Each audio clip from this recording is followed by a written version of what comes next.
Live from the broadcast station at ToffeeTV Studios, this is ToffeeTV News. Sweet! मैं हूँ Tanjila and welcome to ToffeeTV news.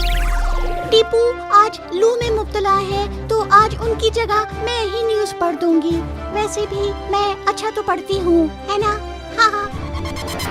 Sticky stuff.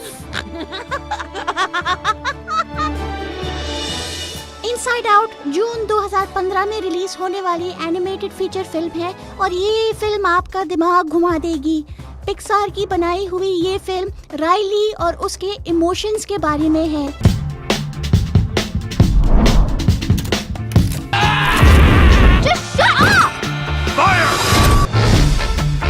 Inside Out will be in theaters in June 2015, so watch out.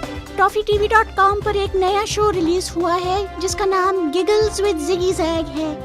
ये show जिगी और zag के बारे में है जो सारा दिन जोक्स क्रैक करते रहते हैं और हमें हंसाते रहते हैं।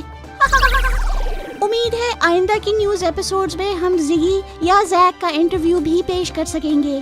टीपू ओह हा वो तो आज है ही नहीं। चलिए दोस्तों, अपना ख्याल रखना, खूब सारा पानी पीना और इसी के साथ अगले हफ्ते तक तंजीला को इजाजत दीजिए। And remember, keep it sweet.